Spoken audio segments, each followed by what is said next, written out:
नमस्कार। मैं डिजीपे के बारे में अभी बताता हूँ। डिजीपे का आपने देखा होगा, अभी हमने कुछ सर्विसेज ऐड करी हैं, तो मैं डिजीपे बेसिक आपको समझा दूंगा। उसके बाद हम नई सर्विसेज जो हमने ऐड करी उसके बारे में बात करेंगे। अभी जो सर्विसेज एनेबल्ड की गई हैं डिजीपे में, cash withdrawal, deposit, mini statement, balance inquiry, micro ATM की जो कार्ड एंड पिन की जो सर्विसेज हैं वो आप लोग कर रहे होंगे, वो भी चल रही है। प्लस डीएमटी हमने फिर से स्टार्ट कर दी है कुछ चेंजेस करके। वो वीएलई जो अभी तक डिजीपे पर रजिस्टर नहीं हुए हैं या अभी तक काम नहीं करते हैं, उनके लिए बता दूं कि रजिस्ट्रेशन का प्रोसेस क्या है। आप रजिस्ट्रेशन तो हमने सबको बाय डिफ़ॉल्ट रजिस्टर करके रखा डिजीपे पे। अभी अगर आपको डिजीपे पे काम शुरू करना है तो डिजीपे इंस्टॉल करने के लिए digipay.csccloud.in पे जाके डिजीपे के सॉफ्टवेयर्स पड़े हैं, वहाँ से आप इंस्टॉल कर सकते हैं, एंड्रॉयड के भी और विंडोज़ के भी। तो ये दोनों चीज़ें इंस्टॉल कर लेंगे। और एंड्रॉयड का जो एप्लीकेशन है अब गूगल प्ले स्टोर में भी डाल दिया है, आप वहाँ से भी डाउनलोड करके इंस्टॉल कर सकते हैं। इसके बाद डिजीपे एप्लीकेशन इंस्टॉल करके अपनी CAC ID डाल के अपने आप को आप ऑथेंटिकेट करते हैं और सक्सेसफुल बायोमेट्रिक ऑथेंटिकेशन पे आपका रजिस्ट्रेशन सक्सेसफुल हो जाता है। आपका इंस्टॉलेशन कंप्लीट हो गया और आप ट्रांजैक्शन स्टार्ट कर सकते हैं। तो बहुत सिंपल, बहुत छोटा सा प्रोसेस है डिजीपे पे अपने आप को रजिस्टर और काम स्टार्ट करने के लिए। तो किसी वीएलई को कुछ स्पेशल इसके लिए नहीं करना है, सब लोग बाय डिफ़ॉल्ट रजिस्टर, केवल CAC ID डाल के अपने आप को ऑथेंटिकेट करना है। ये कैश विड्रॉल प्रोसेस है। मेरी उम्मीद है कि सबको ये पता होगा कि प्रोसेस क्या है। डिपॉजिट प्रोसेस भी विड्रॉल प्रोसेस की तरह ही है। विड्रॉल प्रोसेस में सक्सेसफुल कंफर्मेशन पे आप कैश देते हैं, डिपॉजिट में सक्सेसफुल कंफर्मेशन पे आप कैश लेते हैं कस्टमर से। डोमेस्टिक मनी ट्रांसफ़र का थोड़ा फ्लो चेंज हुआ, जो पहले था अभी उसमें थोड़ा चेंज किया है। तो अभी क्या है, थोड़ा सिंप्लीफाई करने की कोशिश करी है। जो पहले आप लोगों का फीडबैक था कि OTP आता है, उसको कम किया है। आपको पहली बार जब आप कस्टमर जो रेमिटर रजिस्ट्रेशन करते हैं एक बार, तब आपको एक OTP देनी है। रेमिटर रजिस्ट्रेशन करने के बाद एक बार बेनिफिशियरी को जब रजिस्टर करते हैं तब आपको एक OTP देनी है, बाकी आप ट्रांजैक्शन कर सकते हैं। नेक्स्ट टाइम आप जब करने आते हैं सेम रेमिटर सेम बेनिफिशियरी को, तो केवल एक OTP आएगी जिसमें आप कंफर्म करेंगे कि ये इस रेमिटर को या इस बेनिफिशियरी को ट्रांसफ़र कर रहे हैं, तो ट्रांसफ़र होगा। तो ये प्रोसेस, इसमें नया चेंज आया है एक DMT में as per new RBI guidelines. जब किसी कस्टमर का ट्रांजैक्शन आपको सक्सेस मिला, बस उसके बेनिफिशियरी के अकाउंट में नहीं जाता, कभी कभी बैंक एक्सेप्ट नहीं करते हैं, जो भी टेक्निकल रीजंस हो उसको रिफंड करते हैं। वो 3 दिन तक होता है, 3 दिन के बाद भी रिफंड कर सकते हैं एज पर जो टर्न अराउंड टाइम है बैंक्स का। तो 3 दिन के बाद भी हमें फेल्योर मैसेज आ सकता है। उस केस में कस्टमर जो रेमिटर है उसके मोबाइल पे एक OTP आती है। जब वो OTP बताएगा, आप OTP अपने सिस्टम में एंटर करेंगे, तब उसका बैलेंस रिफंड होगा आपके पास। आपके डिजीपे जो लेजर होता है उसमें आपका बैलेंस रिफंड होगा। तो ये एक चेंज है। ये जो RBI गाइडलाइन है उसका जो नई अभी रिसेंट गाइडलाइंस है उसको कंप्लाई करने के लिए ये सिस्टम बनाया गया है। डिजीपे माइक्रो ATM अभी हमारे 20,000 वीएलई जो इस पे काम कर रहे हैं। हमारा टारगेट है कि ये हम दिसंबर तक हमारे 50,000 वीएलई इस पे अपने आप को रजिस्टर करके काम शुरू कर दें। तो हमारे पास डिवाइसेस स्टॉक में पड़ी हैं, आप ऑर्डर करते हैं तो विद इन अ वीक आपको डिलीवर हो जाएगी ये डिवाइसेस। माइक्रो ATM को ऑर्डर करने का प्रोसेस, CSC बाज़ार में जाके अपना माइक्रो ATM वहाँ पे सेलेक्ट टाइप करके सर्च करके माइक्रो ATM ऑर्डर कर सकते हैं। 2100 इसकी एक डिपॉजिट मनी है, वो आप 2100 पे करके ये ऑर्डर कर सकते हैं। जैसा बताया मैंने, 1 हफ्ते में आपको हम लोग इंश्योर करते हैं कि डिलीवरी मिल जाए। इसमें आप 2 सर्विसेज कर सकते हैं फिलहाल, वो है कैश विड्रॉल की और बैलेंस इंक्वायरी की थ्रू कार्ड्स। ये कार्ड ट्रांजैक्शन ऐड करने का जो ऑब्जेक्टिव था, जैसा कि आप लोगों का फीडबैक होता था कि कार्ड ट्रांजैक्शन होनी चाहिए हमारी एप्लीकेशन में, ऑब्जेक्टिव ये था कि कुछ बैंक जो AEPS प्लेटफॉर्म पे नहीं है पर उनका ATM स्विच काम करता है, ATM स्विच में कनेक्टेड है वो जो स्विच है NPCI का, तो उनकी कस्टमर जिनके वो ATM इशू कर रखा वो ट्रांजैक्शन कर सकते हैं, AEPS में नहीं कर सकते। बहुत सारे कोऑपरेटिव बैंक्स हैं जिनके कस्टमर्स को उन्होंने ATM इशू कर रखा है बट वो AEPS में नहीं है, तो उन कस्टमर्स की ट्रांजैक्शन आप कार्ड के थ्रू कर सकते हैं, या कुछ बैंक जो ब्लॉक करते हैं ईपीएस ट्रांजैक्शंस को, या कस्टमर का आधार सीड नहीं किया हुआ है, उनके कस्टमर का अगर कार्ड है तो कार्ड से ट्रांजैक्शन कर सकते हैं आप। अभी एक और सर्विस ऐड करी, डिजिटल सेवा पोर्टल जो है उसका आपका वॉलेट जो है, वॉलेट टॉपअप आप डिजीपे से भी कर सकते हैं। इंस्टेंट वॉलेट टॉपअप होगा। अभी आपका गेटवे लगता था, गेटवे में फेल्योर भी होते थे, इसमें नेग्लिजिबल फेल्योर होगा, ना के बराबर, मतलब कोई फेल इसमें नहीं है। तो इससे आप कर सकते हैं। इससे आपकी, क्योंकि जो गेटवे की कॉस्ट लगती थी वो आपकी बचेगी। ये फ्री है, वेली के लिए कम्प्लीटली फ्री है। इससे आप अपना टॉपअप कर सकते हैं, इंस्टेंटली कर सकते हैं। एक फ़ायदा जो आपके कंसर्न्स हमारे पास आते हैं कि आप जब कोई विड्रॉल करते हैं, बैलेंस इकट्ठा होता है, अपने अकाउंट में लेते हैं, फिर आप बैंक से निकालते हैं, आपको एक सर्टेन लिमिट के बाद आपको टीडीएस चार्ज होता है। तो वो बैलेंस आप डिजिटल सेवा पोर्टल को, जो वॉलेट है उसको टॉपअप करने में यूटिलाइज कर सकते हैं। आपको बैंक जाने की जरूरत नहीं पड़ेगी। खासकर वो वीएली जो बिजली का बिल जमा करते हैं या हाई कैश इनफ्लो होता है, जिनके यहाँ कैश में होता है, फिर वो जाते हैं बैंक में, अपने बैंक में जमा करते हैं। जमा करने की भी कैश हैंडलिंग चार्जेस बैंक लेता है। फिर उससे आप बैलेंस से जाके आप टॉपअप करते हैं डिजिटल सेवा पोर्टल का, तो बहुत टीडियस प्रोसेस। अगर इसमें बैलेंस है, आपको कहीं कुछ करने की जरूरत नहीं है, बैंक जाने की जरूरत। उस कैश को आप फिर से डिसबर्स कर दीजिए, और जो क्रेडिट आपका लेजर में खड़ा हुआ है उससे आप डिजिटल सेवा पोर्टल टॉपअप कर दीजिए। और फिर बिल जो कलेक्शन है, बिजली का बिल या और भी जो बिल कलेक्ट करते हैं, इंश्योरेंस करते हैं, उसको ये आप इंस्टेंटली टॉपअप करके आप कंटिन्यू रख सकते हैं अपनी सर्विस। आपको बैंक जाने की जरूरत नहीं पड़ेगी। तो ये इसके फायदे हैं डिजीपे से डिजिटल सेवा पोर्टल टॉपअप करने का। अब कुछ हमारे जो आप फील्ड से हमें कुछ चीज़ें आती हैं, उसके बेसिस पे हमने कुछ डूज एंड डोंट्स बनाए कि क्या करना चाहिए, क्या नहीं करना चाहिए। एक तो जैसे कोविड पीरियड चल रहा है, सब देख रहे हैं, अभी भी कोविड ख़त्म नहीं हुआ है। तो आप जब बायोमेट्रिक ट्रांजैक्शन करते हैं तो इंश्योर करिए कि हर बार अपना जो बायोमेट्रिक मशीन है उसको क्लीन करिए, हर बार, हर ट्रांजैक्शन के बाद। उससे क्या होता है कि आपका भी थोड़ा सेफ्टी रहता है, और जो कस्टमर उनके लिए भी सेफ्टी रहता है। वो कोविड से संक्रमण होने से उनको बचा सकते हैं। आप कस्टमर को केवल आधार नहीं, अभी क्या कस्टमर के ऊपर है, वो वीआईडी दे चाहे आधार दे, दोनों चीज़ आप डीजीपे में एंटर कर सकते हैं, केवल आधार से ही नहीं। अगर कोई कस्टमर ऐसा है जो आधार नंबर नहीं देना चाहता, तो आप वीआईडी से भी उसको ट्रांजैक्शन करा सकते हैं। तो किसी को फोर्स नहीं करेंगे कि हम आपको आधार नंबर ही देना पड़ेगा। अगर उसको वीआईडी पता है तो वीआईडी से भी ट्रांजैक्शन कर सकते हैं। वर्चुअल आईडी जो आधार की टेम्पररी आईडी होती है, उससे भी ट्रांजैक्शन होता है। कस्टमर को आप हमेशा ये एजुकेट करके रखिए कि वो आपको जब ट्रांजैक्शन करने आता है तो उसे पता है कि किस खाते में उसका पैसा आता है, कौन सा खाता आधार से लिंक है, तो वही बताए। बहुत फेल्योर हम देखते हैं कि जो बैंक अकाउंट नॉट लिंक्ड और जो 150 नो चेकिंग अकाउंट करके जो फेल्योर होता है, वो इसीलिए होता है कि कस्टमर को पता नहीं होता कि उसका कौन सा अकाउंट लिंक है। क्योंकि जनधन अकाउंट में लोगों ने बहुत सारे खाते खोले थे, तो कुछ लोगों के मल्टीपल खाते हो गए, तो उनको ये नहीं पता कि उनका लास्ट वाला कौन सा, किसमें डीबीटी का पैसा आता है। तो वो बोलिए कि वो पता कर ले उनका कौन सा लिंक्ड है, और वही बताएं ताकि फेल्योर कम हो सिस्टम में। आप जब ट्रांजैक्शन करते हैं स्पेशली मोबाइल से, तो एक फेल्योर होता है जब आपका बायोमेट्रिक हिल जाता है। आप लॉगिन करके ट्रांजैक्शन करने जाता है और आपका बायोमेट्रिक हिल जाता है, तो भी फेल्योर होते हैं, वो लॉग आउट हो जाती है मशीन, फिर आपको लॉगिन करना पड़ता है। तो कोशिश करें आप ढंग का जैक लगाएं, या आप लैपटॉप में ट्रांजैक्शन करें, और जैक को बार बार हिलाने की कोशिश मत करें। अगर आपके पास एक स्पेयर मोबाइल है तो स्पेयर मोबाइल में ही करें। आप बार बार जैक निकालेंगे करेंगे तो वो जो उसका पिन होता है वो लूज हो जाता है, तो उससे भी आपको ट्रांजैक्शन करने में प्रॉब्लम होगी। आप एक हमारे यहाँ जो चार्जबैक्स आते हैं, डिस्प्यूट्स आते हैं, फिर हमारे से हम लोग फ़ोन करके आपको इंक्वायरी करते हैं ये ट्रांजैक्शन हुई, आपने पैसे दिए नहीं दिए। तो इसके लिए हमेशा जब आप कैश देते हैं, बहुत सारे हमारे पास डेलिबरेट कंप्लेंट्स आती हैं। किसी ने जानबूझ के पैसा लेने के बाद भी कंप्लेन करते हैं कि हमें तो पैसा नहीं मिला। अपने बैंक में जाते हैं, उनको लगता है कि बैंक उनको दोबारा से पैसा देगा।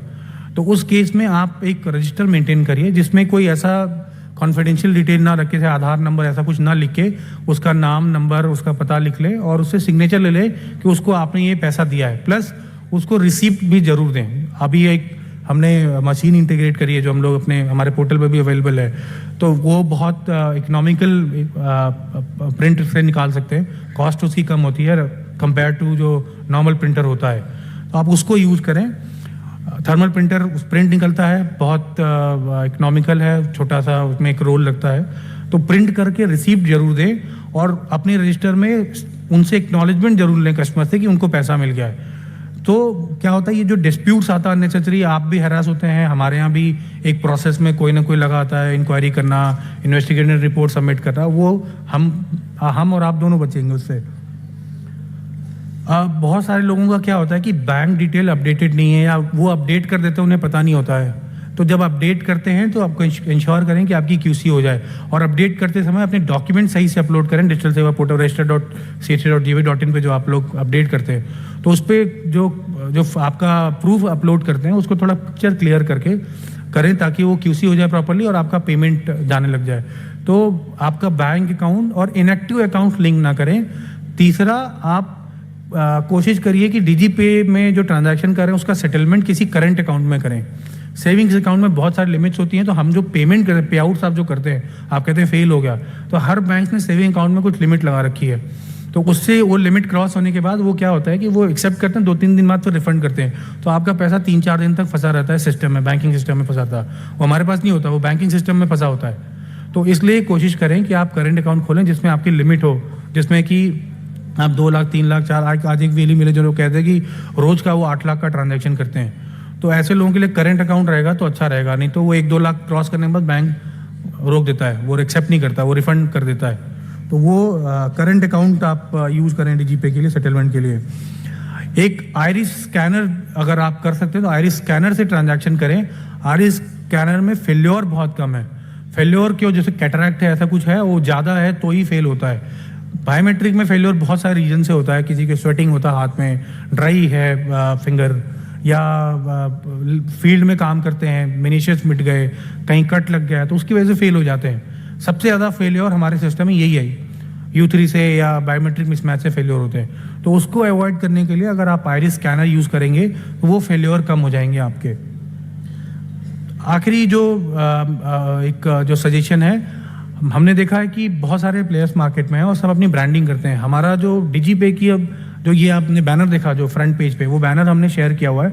इसका हम लोग अभी अपने पोर्टल पे भी डाल देंगे एक इसका CDR फाइल, तो डाउनलोड करके अपने सेंटर पे भी DigiPay का जरूर लगाएं ताकि एक विजिबिलिटी मिले कि यहाँ पे ये सर्विसेज मिलती हैं।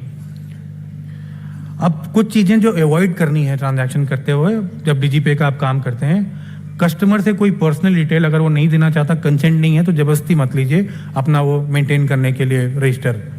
जैसे आधार अगर नहीं देना चाहता तो आप जबरदस्ती मत करिए किसी का आधार लेने के लिए। आधार हम स्टोर नहीं कर सकते, लिख नहीं सकते बिना किसी कंसेंट के। कैश जो डिसबर्सल होता है विड्रॉवल का, जब तक आपको सक्सेस मैसेज नहीं मिल गया तब तक आप किसी को कैश मत दीजिए। आपको कोई रिस्पांस नहीं मिला, ब्लैंक हो गया, अगर ब्लैंक भी हो जाता है तो आप आधे घंटे वेट कर लीजिए, आपको अपना रिफ्रेश करिए लेजर, आपको रिस्पांस मिल जाएगा। तो जब आपको सक्सेस रिस्पांस मिलता है तभी दें, या कस्टमर की डिटेल है आपको अगर बाद में भी मिलता है तो आप उसको फ़ोन करके बुला के कैश दे दीजिए। वैसे ही डिपॉजिट अभी स्टार्ट किया है, कुछ वेलीज ने करना शुरू कर दिया है, तो डिपॉजिट में भी यही है, जब तक आपको सक्सेस रिस्पांस नहीं मिला, डिपॉजिट सक्सेसफुल है, तब तक आप कैश मत लीजिए। अदरवाइज आपको कैश रिफंड करना है, वो फिर रिकनसाइल करना है, आपको दिक्कत होगी। बहुत सारे लोगों को रिकन्सिलिएशन में बहुत कन्फ्यूजन रहती है, किस चीज़ का पैसा कटा, किस चीज़ का आया, तो उसकी वजह से भी आप लोगों के टिकट्स बहुत बढ़ते हैं। तो वो आप अपना खुद का रिकनसाइल करके रखिए। आप कैश लेना या देना, जब तक आपको सक्सेस नहीं मिला, जो ग्रीन टैब आता है, जब तक नहीं आता है आप कैश नहीं दीजिए। DMT रिफंड जैसा मैंने बताया है 2-3 तरीके का। एक ऑटो रिफंड होता है बैंक से, वो हम तुरंत रिफंड कर देते हैं इंस्टेंट। दूसरा DMT रिफंड होता है जिसमें सस्पेक्टेड केस होते हैं, जैसे बैंक को गया और बैंक ने 2 दिन बाद रिफंड किया, तो जब बैंक के पास जो कस्टमर का बैंक है उसको रिफंड आया तो हमें एक OTP आएगी कस्टमर के, जो रिमिटर उसके मोबाइल पे, उस OTP को वो देगा आपको, आप अपने सिस्टम में एंटर करेंगे, तब आपके इसमें ऑटोमेटिक रिफंड आएगा आपके लेजर में, और वो आप उसको पैसे वापस कर सकते हैं। DMT के केस में भी जब तक आपको सक्सेस मैसेज नहीं मिल गया है, कैश मत लीजिए। सो ये डूज एंड डोंट्स हैं। मैं अभिषेक सर, जिन्होंने ये पूरा एप्लीकेशन बनाया है, जो बैकएंड पे हमारा सारा मैनेज करते हैं, CTO हैं सर हमारे, मैं उनसे एक रिक्वेस्ट करूंगा कि जो ये नए रूल्स हैं डिपॉजिट के, DMT के, सर आपको एक्सप्लेन करें, और वॉलेट के भी।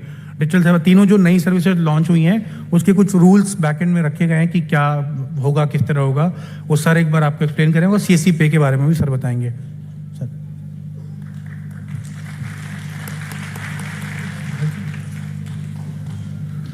नमस्कार। तो जैसा कि थैंक यू कृष्णा, जैसा कृष्णा ने आपको बताया कि डीजीपे के जो नए फीचर्स हैं, cash deposit, domestic money transfer, तो मैं आपको इसके बारे में, एप्लीकेशन के बारे में कुछ बातें बताऊंगा जो कि हम लोगों ने अभी रिसेंटली इसमें इम्प्लीमेंट किया है और जो चेंजेस इसमें लाए हैं और फीचर्स क्या क्या ऐड करने जा रहे हैं और सिस्टम को कैसे और अच्छा करेंगे, इसके बारे में थोड़ी बातें बताऊंगा। तो जैसा कि आप देखते हैं कि आज की डेट में जब आप डीजीपे डाउनलोड करते हैं और आप एप्लीकेशन स्टार्ट करते हैं, तो अभी हमारा जो एप्लीकेशन है वो 2 फ्लेवर्स में अवेलेबल है। एक तो एंड्रॉयड के लिए और दूसरा विंडोज़ डेस्कटॉप एप्लीकेशन है। तो पहले की विंडोज़ एप्लीकेशन जो है वो हमारा कम्प्लीटली जावा बेस्ड है, तो आपको मशीन में आपके जावा का रन टाइम होना ज़रूरी है। वैसे हम लोगों ने कोशिश किया है कि installer itself takes care of it, कि वो जो नेसेसरी मॉड्यूल्स है, लाइब्रेरीज है, जो उसकी डिपेंडेंसी है, उसको वो इंस्टॉल कर दे। And likewise the application will work seamlessly on your device.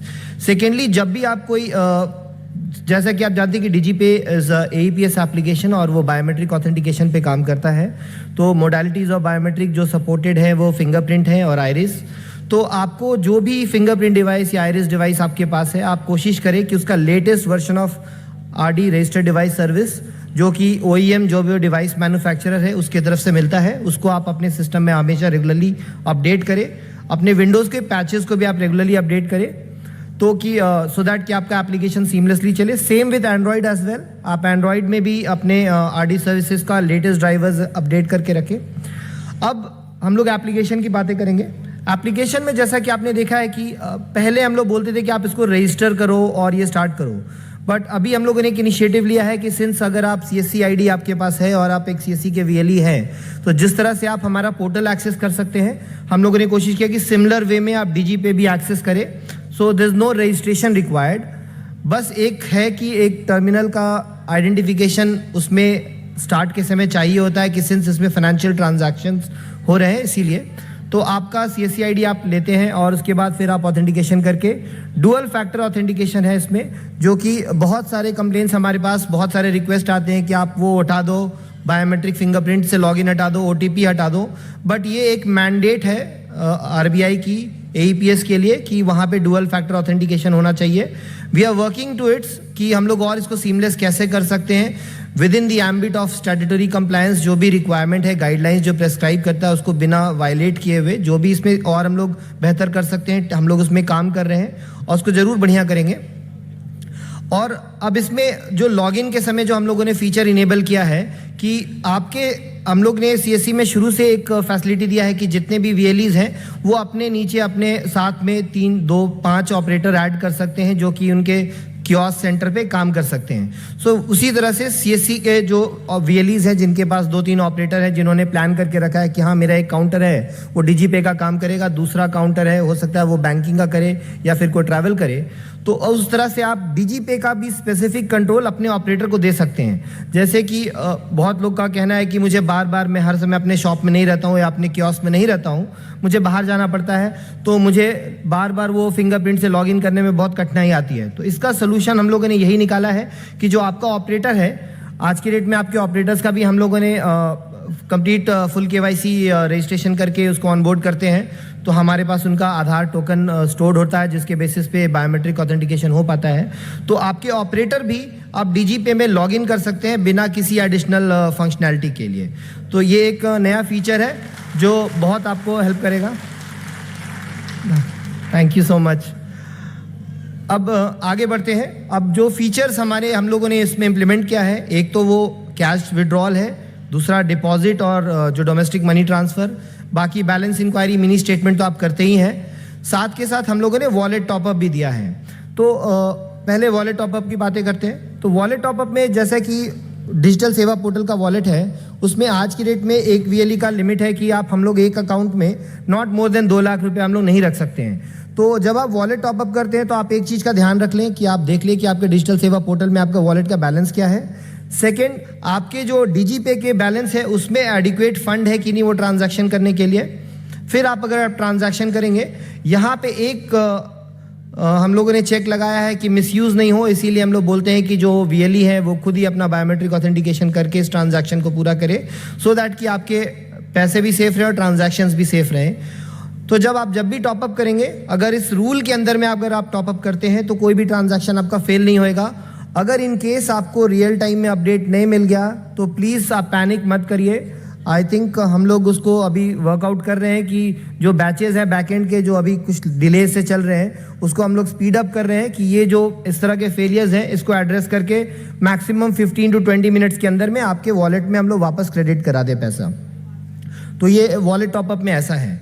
Secondly, जो कैश डिपॉजिट सर्विसेज हैं, इसके लिए क्या है कि इसमें एक चेंजेस है। जो पहले जो कैश डिपॉजिट होता था या फिर जो आप कैश विड्रॉल देखते हैं कि हम लोगों ने उसमें अमाउंट डाला, ऑथेंटिकेशन किया, वो सीधा ट्रांजैक्शन हो जाता है और आप पैसे निकाल करके दे देते हैं अपने कस्टमर को। बट कैश डिपॉजिट के केस में क्या है, ये 2 लेग का ट्रांजैक्शन है जिसमें कि जब आप रिक्वेस्ट करते हैं तो सबसे पहला काम करता है कि वो जिस भी कस्टमर का बैंक अकाउंट में पैसा डिपॉजिट करने की कोशिश कर रहे हैं उसको वो पहले वैलिडेट करता है कि एक्चुअली वो बैंक अकाउंट सिस्टम में एग्जिस्ट करता है कि नहीं। इनफैक्ट मतलब जो जिस बैंक में उस कस्टमर का अकाउंट है, हम लोग उस बैंक से कनेक्ट करते हैं, वो बैंक से मैसेज आता है कि इनका अकाउंट है इसमें, तभी डिपॉजिट का लेग इनिशिएट होता है। तो आप देखेंगे कि जब भी आप इस तरह के कैश डिपॉजिट कर रहे हैं तो अगर फर्स्ट लेग में अगर आपका वो फेलियर आता है तब आप रिफंड कर दीजिए कस्टमर को पैसा इंस्टेंटली।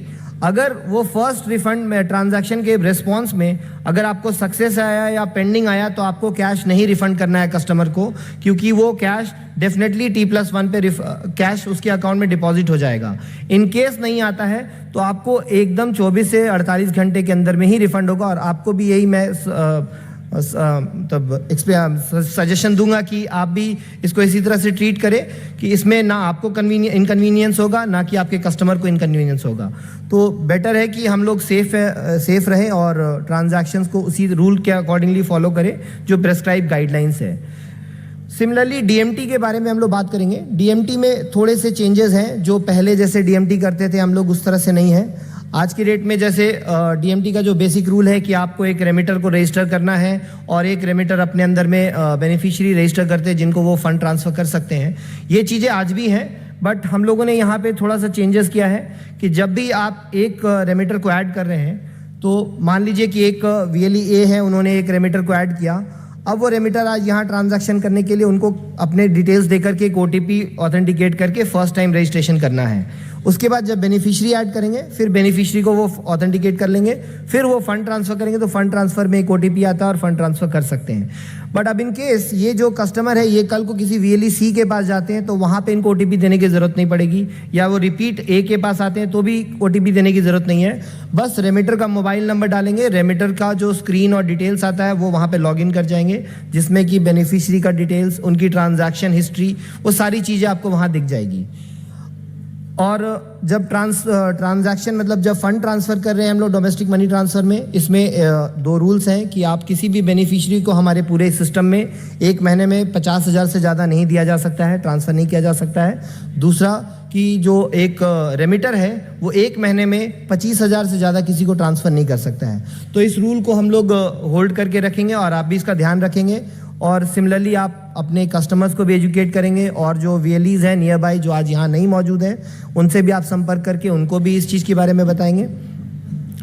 तो अब यहाँ पे जो रिफ़ंड के केसेस हैं कि जब आपने डोमेस्टिक मनी ट्रांसफ़र किया और आपको रियल टाइम में मान लीजिए कि वहाँ पे फेल आ गया तो वो आपको स्क्रीन में बताएगा कि किस केसेस में आपको इंस्टेंटली रिफ़ंड हो जाएगा और किस केसेस में जो नया रूल, जैसा कि कृष्णा ने बताया था कि RBI का नया गाइडलाइंस आया है रिफ़ंड के लिए, वो उसके बेसिस पे होगा। तो जब आप इसको रिफ़ंड की बातें करेंगे तो इसमें आपको स्क्रीन में बताएगा कि इस केस में जो रेमिटर हैं उनके मोबाइल में बैंक के तरफ से एक OTP आएगा, जिस OTP को डाल के उन्हें कंफर्म करना है कि हाँ ये ट्रांजैक्शन का पैसा मेरे अकाउंट में रिफ़ंड कर दिया जाए।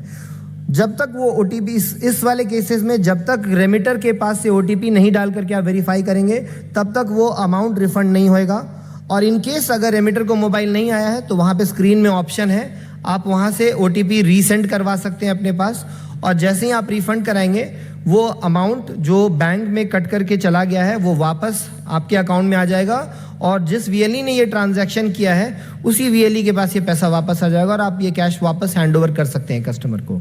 तो ये कुछ बातें थी जो मैं DigiPay के बारे में बता रहा था स्पेसिफिकली। और तो बाकी जो सर्विसेज हैं, आप कैश विड्रॉल कर रहे हैं और जो ट्रांजैक्शंस के कुछ डिस्प्यूट्स अगर आपको होते हैं तो एक इसमें हम लोगों ने देखा है कि हम लोगों ने वहाँ पे एक फीचर दिया है विच इज़ कॉल्ड स्टेटस।